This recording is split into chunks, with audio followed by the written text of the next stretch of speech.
back to the JT Ride or Die podcast. That's a podcast for Justin Timberlake fans, by Justin Timberlake fans. Today we are wrapping up our two-parter on the FutureSex LoveSound series. So last week we dug into the album, we rated the album. This week we're looking at the music videos, the touring aspect, I guess some of the tour fashions, which I honestly don't remember much of, but we'll get into that later. Starting off was we've had some festivals in the meantime. I think we had all the festivals since our last show, right? Like 3 festivals. Yeah, 3, I want to say. Yeah. So that's been fun. I mean, most of it has been really cool. We discussed. Oh no, we did have one before that we got to discuss, and then the others have been since then. Nothing really new. I don't think the set list is going to change much. The fashion pretty much is a lot of colors, a lot of layers. Mexico will be more the same. Yeah, Mexico is expected to be about 65 degrees, so I'm sure we'll have plenty of layers. And there actually was we don't have a lot of news or anything today, but there was actually a new stadium announced a couple of days ago in Georgia, the country of Georgia. It's a 55,000 stadium. That won't be a festival. That will be another show. I don't want to say private show. So that's exciting.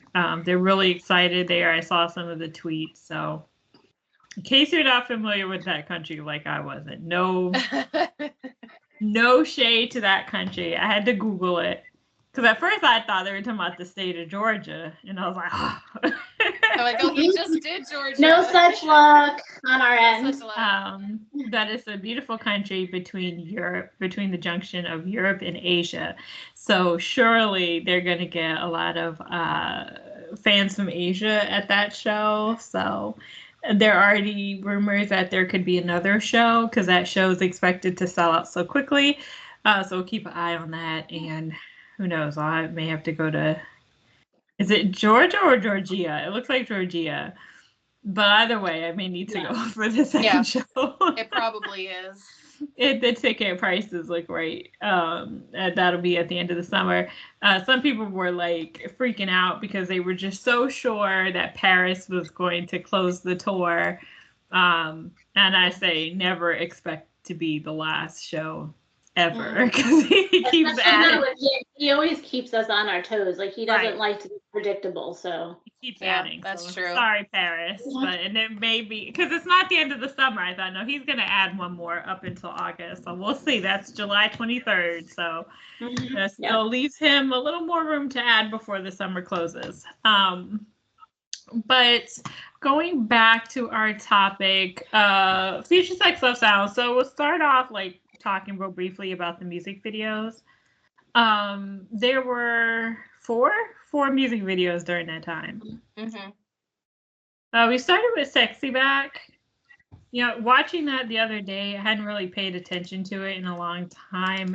There were a lot of references, I think, to No Angels in that video when you watch them side by side. So that was kind of cool to see, almost 20 years apart. Yeah, that's crazy. 20 years, but in between. Yeah, that's insane. Right. The next one, I don't know. How do you guys feel? Was that that wasn't really one of my favorite music videos? And just at the time, it was pretty cinematic. I think. Yeah, I thought it was a good music video. I mean, it wasn't a favorite of mine either, but I thought, it was super sexy and cinematic and, he was like a spy and, going him in against the girl. So it wasn't my favorite, but I did think it was a really good music video to kind of kick off the era. Yeah, it was good. It was entertaining. Not a favorite, but it was definitely entertaining. I definitely watched it a lot. So yeah. That's one of those I did it. I was just I played the song. I didn't revisit the video a whole lot. Let Me Talk to You, My Love. Definitely that was one that I played all the time. We did a poll today on, like I asked which music video did everyone like, and I got one "What Goes Around Comes Around," and all the other comments were "My Love." So we definitely had a winner there. I think that's a favorite amongst fans. Yeah, the video wasn't my favorite, but I mean, only just because it was just like him and his dancers, and like you see that on the live show.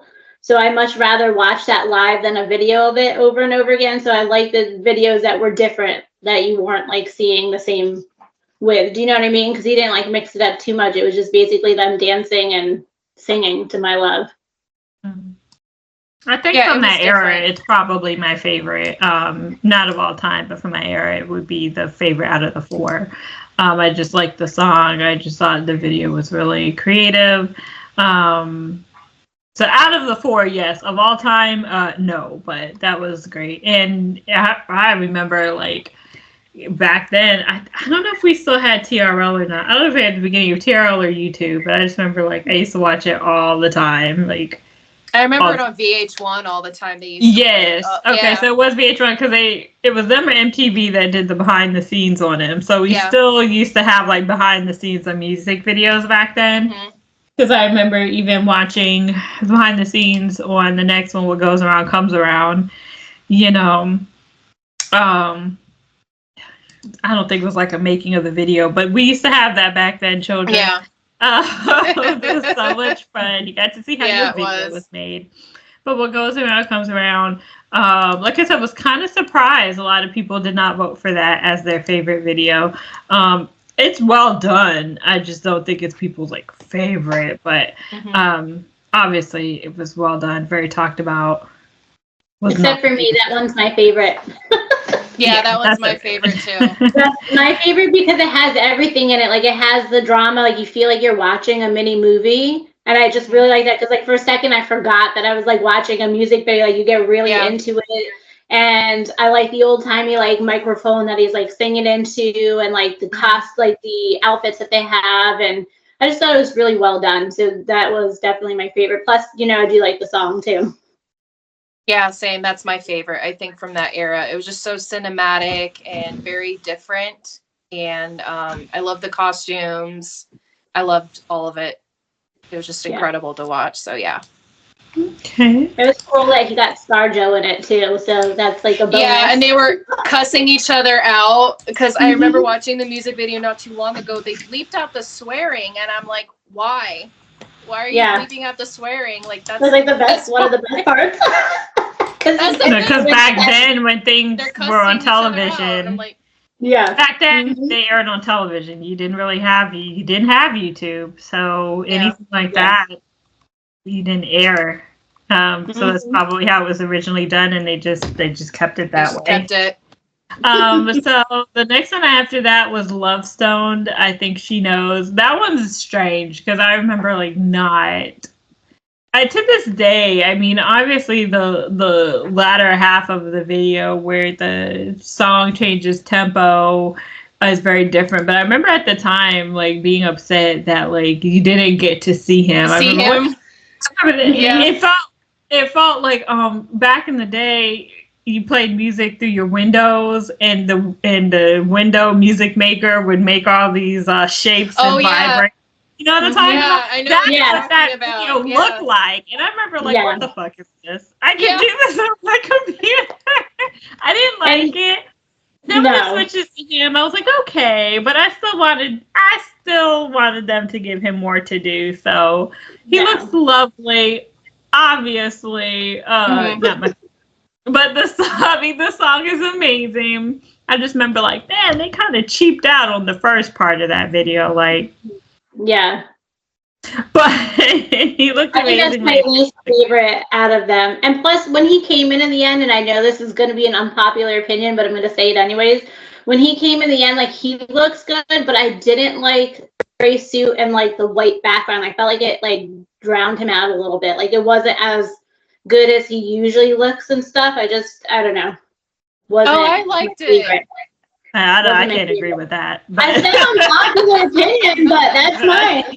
You're right. Yeah. But I mean, overall, I don't know if I've met anyone who, that's the favorite video. It was what it was. Kind of felt like they were just trying to get one more video in there, to close the door on that era. But so my love won that round for sure. We got one What Goes Around Comes Around. I didn't get any opinions on Sexy Back or LoveStone, so those are the music videos and the singles that were released. Moving on to the tour, we'll talk a little bit about that. The FutureSex LoveSound tour. If you didn't attend, I didn't attend. Most of you can see it on YouTube. I still have the original DVD, which probably doesn't work very well, but you can definitely view the whole concert now on YouTube. And someone had the set list if they wanted to read it. Kelsey has it. Yeah, I have it. So he opened with the title track, FutureSex LoveSound. Then he went into Like I Love You. And then My Love with excerpts from Let Me Talk to You. Senorita, Sexy Ladies, Until the End of Time, What Goes Around Comes Around, Chop Me Up, Rock Your Body. And then he did a medley of Gone, Take It From Here, and Last Night. Then he did Damn Girl, Summer Love, Losing My Way, Cry Me a River, Love Stoned, and Sexy Back. And then with the encore, he did another song all over again. Mm-hmm. It was a pretty tight set list. I don't think you'll really hear many people complain about it because it was pretty early in his career. So his catalog was a little smaller. So there wasn't like a whole lot of beef of what he could get in and what he couldn't get in. I had to, it's not a concert I revisit as often as the 2020 or the Justified, like the Live in London. I'll watch that all the time. I like the FutureSex LoveSound, but it's not one that I often like go back to. Kels did attend. So did you want to tell us a little about your experience attending or what it was like? Yeah, absolutely. It's my favorite one. Actually, going back and like reliving it again, I realized just how much like that is my favorite concert because I rewatch the 2021 all the time and all the other ones that he has on the TV. But for whatever reason, I kept skipping over FutureSex LoveSound because I think I went there, like I was there in person, like lived it. So, but rewatching it, I just really love it. And one of the things that I really like the best, one of my top things is how many times he played instruments. I love when he plays other instruments because, obviously we know he's well talented and he plays the guitar, the piano, keyboards, etc. So for the FutureSex Love Show tour, he played the guitar for Like I Love You, the piano for Senorita, Sexy Ladies, he did the keyboard. Until the End of Time, he did the piano. What Goes Around, he did the piano. Gone, he did the guitar. Take It From Here, he did the guitar. Last Night, he did piano. Love Stoned, he did keyboard at the end. And for the intro of Sexy Back, he also did the keyboard, and that was a really awesome way to lead into Sexy Back. So I really liked that intro to it. That was my favorite. And then he ended with another song with the piano. So that's a really long list of him, like not only singing and dancing, but playing the instruments for us too. So we really enjoyed that end of it. And just the whole setup, it was like a circular stage. Everybody had a good view there. He's really good at working the stage. So even though it was big, when you're looking at it and you're waiting, you're like, how is he going to get to like everybody where we all see him enough to where we didn't feel like we barely saw him? But he does. He works it. Like he goes back and forth. He gets everybody going, and he's constantly all over that stage. And one of my other favorite parts that he did in that was when he stops and he takes a shot of tequila with everybody. Oh yeah, I remember that part. I always loved when he did that. Yeah, he like makes a toast, and he's just really funny about it. I didn't think he was gonna do it for the HBO special, which I actually was in the crowd for the HBO special. That was one of the shows that I was there. And I was like, there's no way he's going to do this while they're recording. And sure enough, he did. He was like, fuck it, it's HBO. Yeah. And I was so happy that he did it, because that was one of my favorite parts of the show. And he's just like funny, cracking jokes, and it was just a good time. And like the whole feel of the tour is like, it's got like a sexy club vibe to it. So there was a bar right there that went all the way around, so we're all there. And he's got the dancers dancing. They had different outfit changes, and at one time they kind of had like a burlesque type outfit on, and they were like going around the stage. So like, I feel like that's also something for the audience, so like he makes sure he has something for everybody going on. And so it was really a good time. And then I love the fact that he had Timberland come out, because he performed Chop Me Up, which is one of my favorites.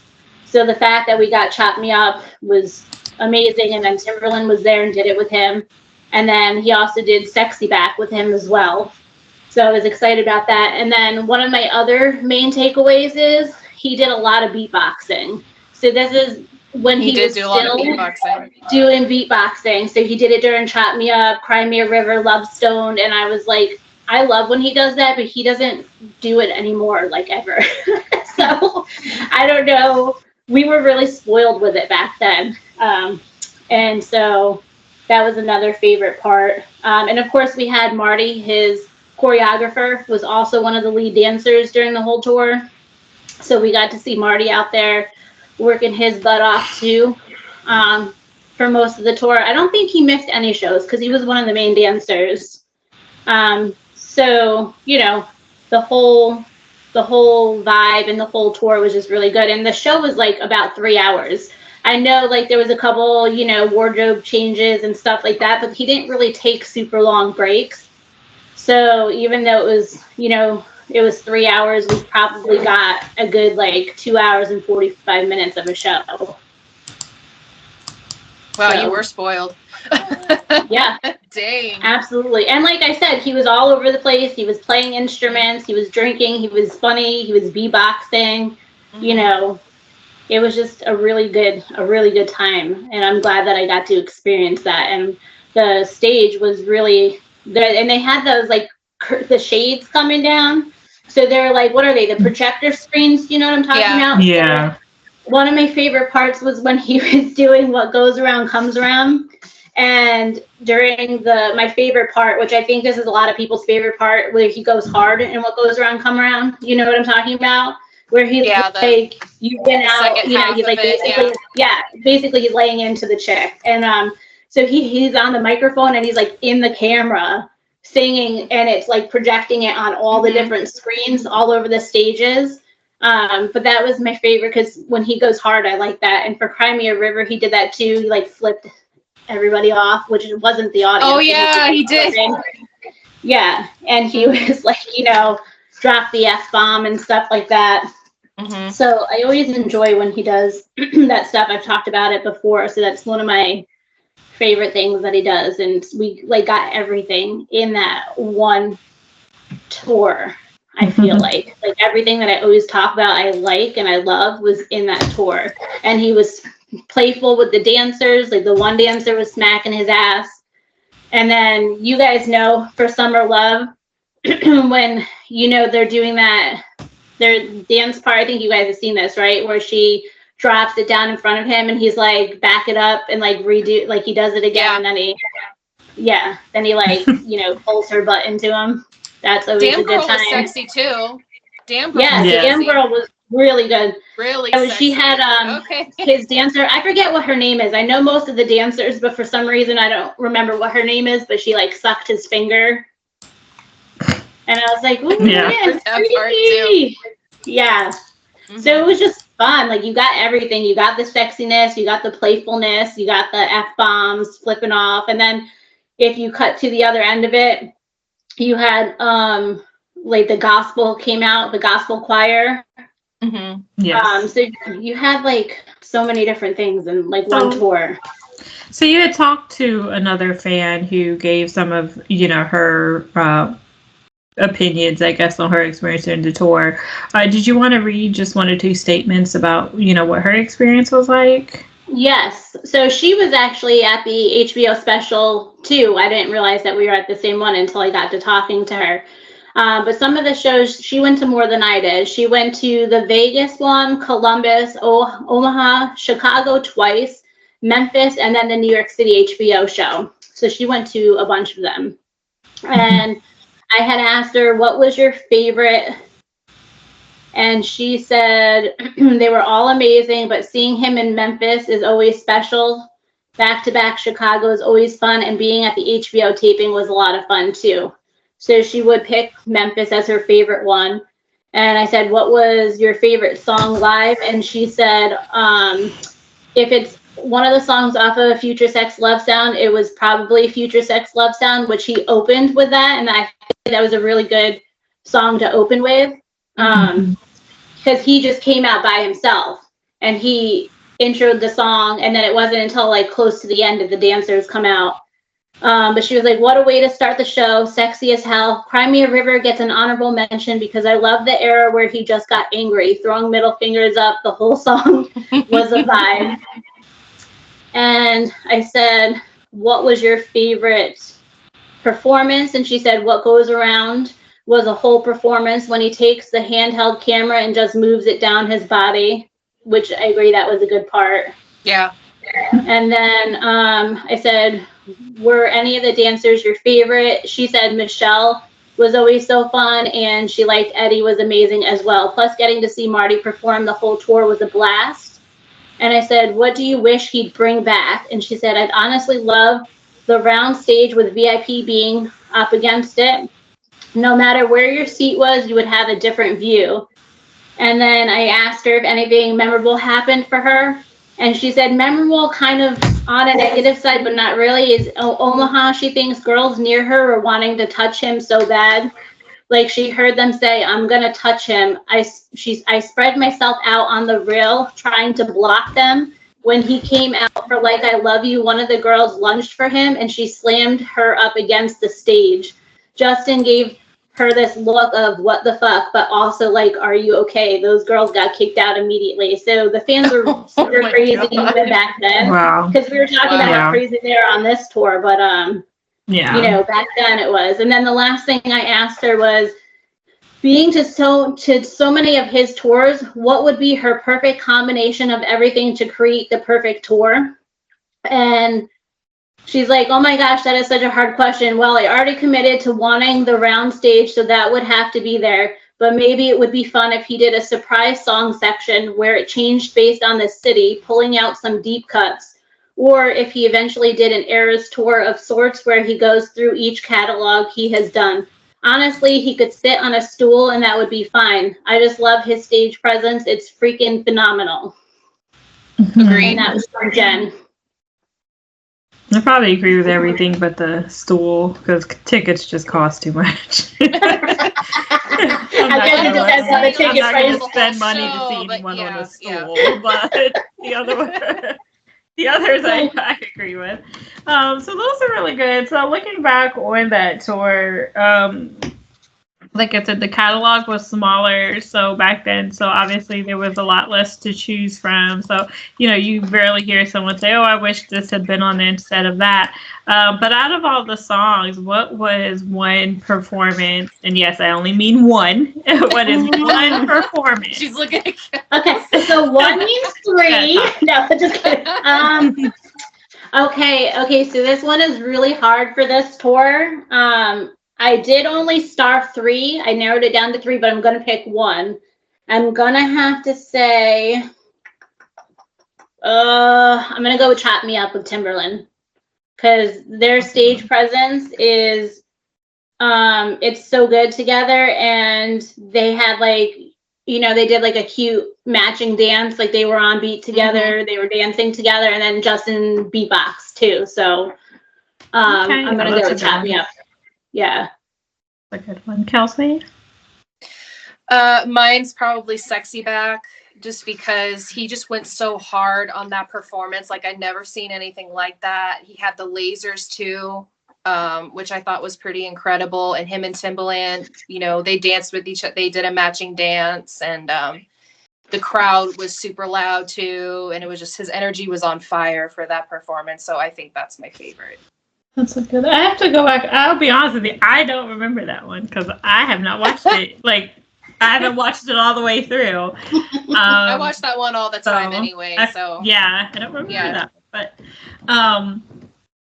I feel like I'll have to watch it again because that's unfair for me to say. Because I was gonna say I feel like the version of Sexy Back on this tour was definitely my favorite. I just loved it with Blocky and the roaming head, and then sometimes he adds the R&B flair to it. Yeah. But it's unfair. I have to go back and watch it. I think my favorite, I had two, but I am forcing myself to choose.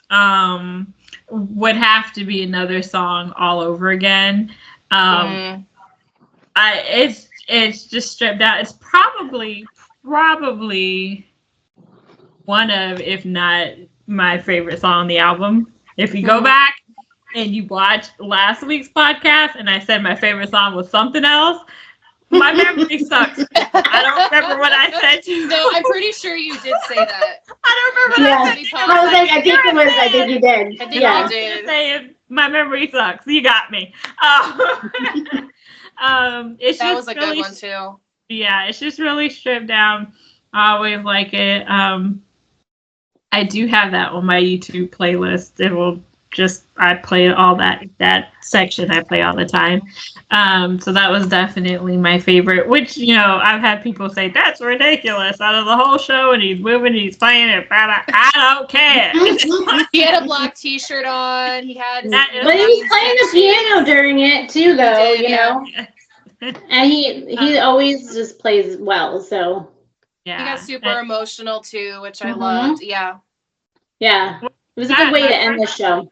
My one was definitely that, and then my second one was Losing My Way. And people always like, out of all the things that, like, everything that was sexy and chaotic, you picked the downers. I'm like, hey, the downers hit hard, Yeah. And it was so good because he had the gospel choir. Like, there's no way you could not get moved by that performance. Right. So, like, I'll take the downers for the team. It's okay.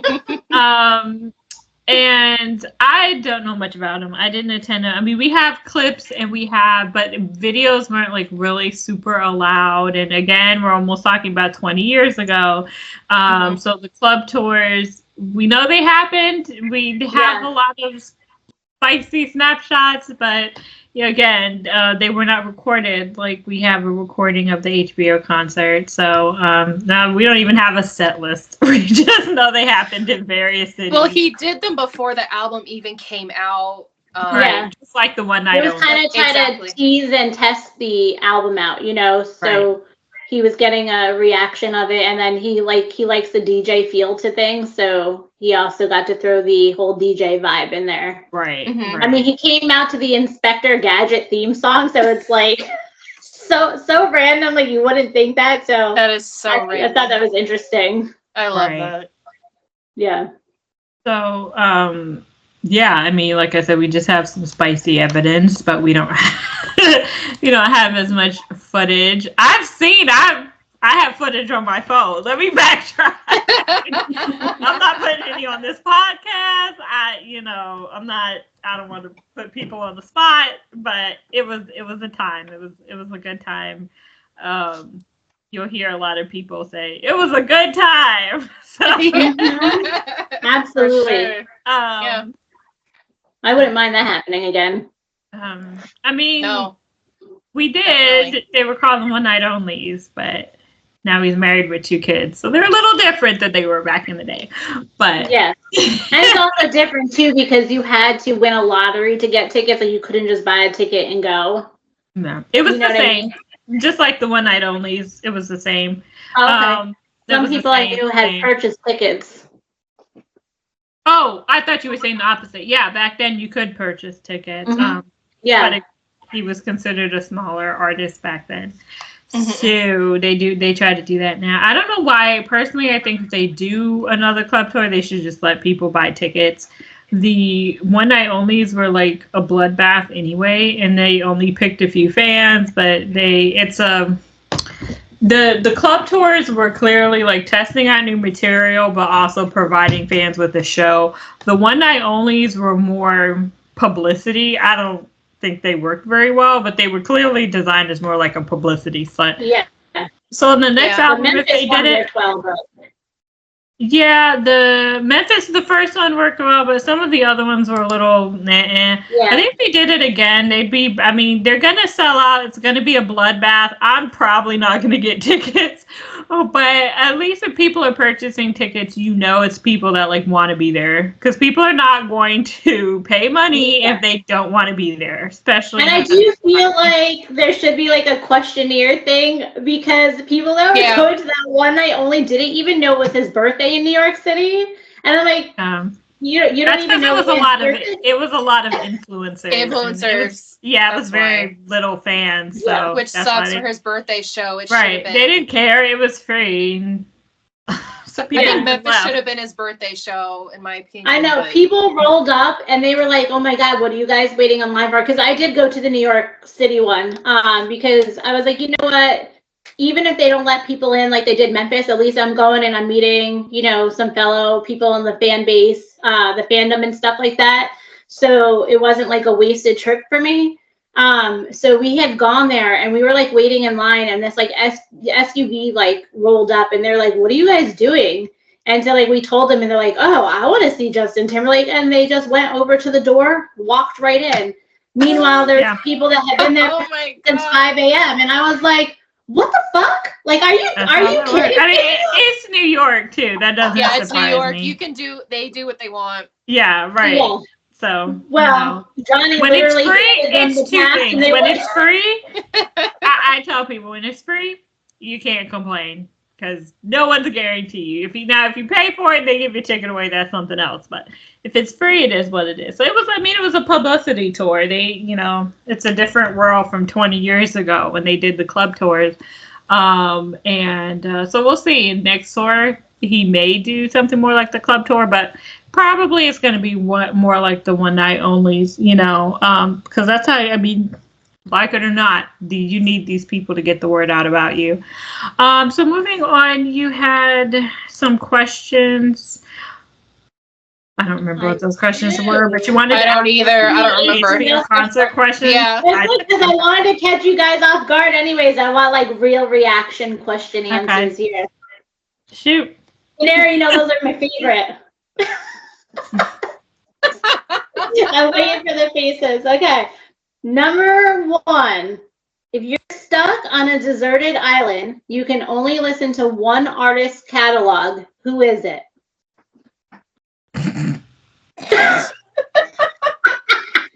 Isn't it obvious? Janira's is obvious, I think. I don't want to answer this question. Oh no.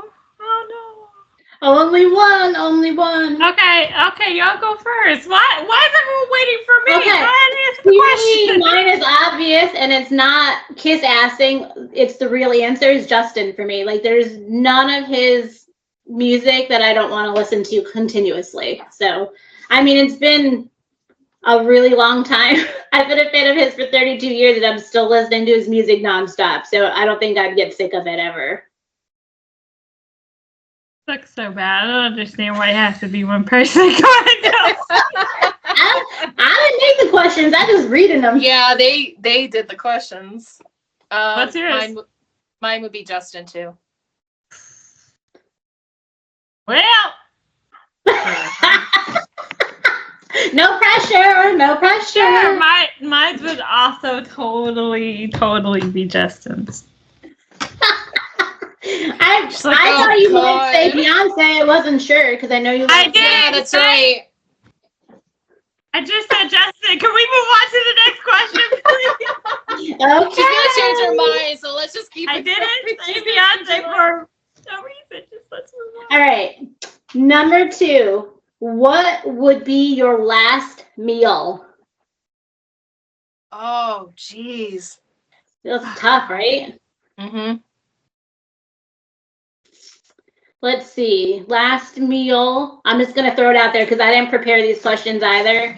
But I pretty much will do anything with potatoes. So I'm going to have like a really good cut of steak, mashed potatoes, garlic almond green beans, and like a big cup of like fresh squeezed lemonade. And then some kind of dessert would probably be like either a peanut butter swirl cheesecake or like something with mint ice cream. I don't know. I love that. Mine would probably be Italian food, hands down. Pizza, pasta. I could eat that all the time anyway. And then dessert, since Kels mentioned dessert, I'd probably do might as well. Yellow cake with chocolate frosting. That's my favorite cake of all time. Oh, all right. Nice. That's a hard one. I'd probably die trying to like figure out what the meal would be. They're like, yeah, just kill her. I just make like 50 different things and sample all of it. It probably would be nachos, like authentic Mexican nachos from like this place by my house. Only them. That's all I want. And then it's my last meal, so what do I care about getting sick? Then I would have with a glass of wine. I don't know which kind, but some glass of wine and cheesecake, raspberry cheesecake. Like that's so good. I do have to go. I do need tequila in there, but I'll take the tequila in the lemonade. I need to go out with tequila. That's my favorite. She's like, no. I gotta. Tequila and lemonade? Oh my god. Yeah, give me no. Because you know what? When I take a shot of tequila, I chase it with a lemon wedge. I love lemon with tequila. Okay. You don't do the lime? No, I do lemon. I do lemon. Lemon. Yeah. All right, next question. Who is your musical hero? Oh gosh. That's so hard. That's really hard. I don't really, I mean, well, it doesn't say one person, so I'm going to say Justin and Beyonce, because the first question was very limiting, so whatever. So now I can say two. They will both be my musical heroes, because I have playlists with just the two of them, so they both get to be my musical heroes. Okay, that's good. What about you, Kelsey? Well, since Janira did two, I'm picking two. It's only sure. Mine would be also would be Justin, and then probably the lead singer from Depeche Mode. They're both my musical heroes. They're both on my playlists that I listen to a lot. So, yes, some rock, hardcore rock. Hardcore rock. Oh, okay. That's what I know I've listened to them before, but I was trying to think of a category. Nice. All right. So we're doing two. Obvious, but I just thought I'd ask. Oh my God. We are not doing anything. I did too. I gotta keep the pattern. 2, 2, and 2. Okay. So obviously Justin Randall Timberlake. Okay. And then from there, my second pick would be Nirvana. Oh, yeah, you are a Nirvana girl. You are. Yeah. That's true. Mm-hmm. Yeah. So Justin and Nirvana. Those are my two picks. Love it. Okay, so for the fourth and final question, in the future, when having sex, what future love sound will you make? I forgot about this question. I remembered that one. Yeah. Not anything I want to say on this podcast. Yeah, I don't know if I want to say. I mean, I don't usually plan those. Who plans those things? Well, except for him, where he decided to scream out, "Watch out for that bus." I don't really think. Oh yeah, that's. Most of us put much thought into. I don't know. I got nothing. Well, what was one of the joke answers on there was, I think somebody said Chewbacca. And then yeah.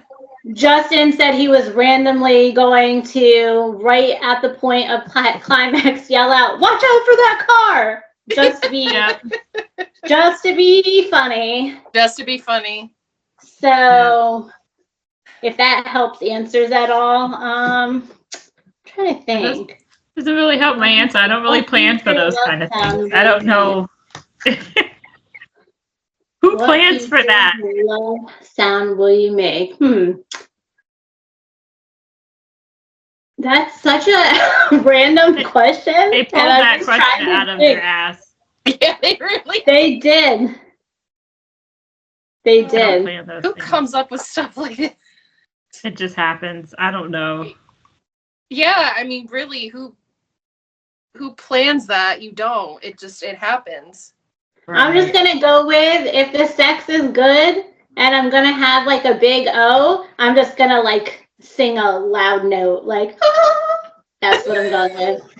That's it. But he has to be good, because if he's not good, I'm just gonna be dead silent, like, are you fucking done yet? I think we should just start booing in their ears, like, don't fake orgasm. Like, we're not faking it anymore. Like, just start booing. Boo. Boo. Yeah, we can heckle them. Yeah. We'll just become a heckler. Like, if it's good, you know, the sound is going to be spontaneous. You can't plan for it. If it's bad, don't fake it. Just boo right in their ear so they know not to do that shit ever again. Exactly. That's only fair.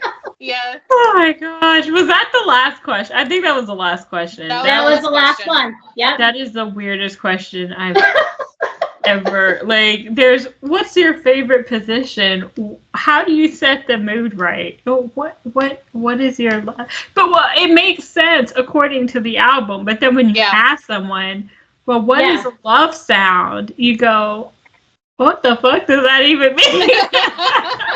I just thought like the regular sounds were good. Like when somebody's doing a good job and you're like moaning or yelling or whatever, but they're like FutureSex love sound. Okay, what is a future sound? I don't know. I think he was hallucinating sounds in his head. I'm sure he was. Of what she would sound like in the future. That's what Watch out for that car. Like it's like some auto tune over your voice and like, you know. When he said that, all I could think of was like, you know how they say cars like fall on a baby and mothers get superhuman strength to lift a car? All I could think of was like, if you got a chance with Justin Timberlake and he did that to you, I would just pitch him on the floor automatically. In a fit of rage. That's what would happen. Fantasy ruined. Done. I'm like, yeah, that's nice, honey. Now finish. Thanks. Let's finish. Finish. I've thrown him on the floor at this point. Finish. Oh my god, I love it. And do we have any April birthdays to close out the show with today? We do. So for our April birthdays, we have April 9th. Court Cowie is this username. For April 12th, we have Cindy Aparte. For April 13th, we have Jessica _F2384. For April 22nd, we have Moonlight DI. For April 27th, we have the very lovely Mallory. Anybody that has met her knows she's like one of the biggest sweethearts in the fandom. Mm-hmm. She is. Sure. On April 27th, we also have I Am Jahini. I don't know if I said that right, but that's what we have. And then the last one we have on April 30th, which is also, it's going to be May Day, is Allison Penny. So those are our April birthdays. Well, happy birthday, April baby. Happy birthday, lovely ladies. Happy birthday. This has been a fun show. That era was a fun era. It was a fun era. It really was. Not my favorite, but it was fun. I don't have like let me not say that. As I say, I don't have an era that I don't like. I don't have an era that I think you've said it already. Right. I don't have an era that I hate, but it was a lot of fun. I mean, I personally don't feel the need. I realized I forgot to put it in anyway to go over the fashion. The fashion, it was very, very straight laced. It was like a lot of like gray suits, some shirts, and gray suits. Yeah, it's pretty basic. if he got too hot, he took off the jacket and he got a shirt underneath with some nice vets. So it was rolled up his sleeves. Basic, at that time. An interesting precursor, I think, to the 2020 experience. Which is kind of interesting because I always thought like the style didn't necessarily match the theme of the album, but that was just me. Seemed like it should have been like a little more laid back or a little more like edgy, but he's always kind of had, outside of Justified and Man of the Woods, he always kind of has had more of a polished look to his era. So it wasn't anything unusual or anything bad. The dancers were, I think, more naked than any of the other tours, so theirs was very different. Because back then people weren't bringing kids. So, it was adults. We could just get back to that. But yeah, so that was a good time. I keep saying it, I can't believe it was almost 20 years ago. I was in high school. Yeah, I was in high school. I was in high school too. So, good time. I mean, we said adults, and I'm like, I wish I could get back to that. I know. High school. High school. Yeah. Well, okay. I was teens, it's whatever. But yeah, so it was a lot of fun. So if you did attend the concerts and you have some memories or, experiences, definitely let us know in the comments how that went for you. Maybe we can read them on our next show. But thank you for joining us. After Mexico's show tonight, he will be on a 6-week break. So we will have material after that, but we're probably a little silent in the news world, but we'll definitely have a fun show for you coming up soon. And thank you for joining us, and we'll talk to you soon. Bye.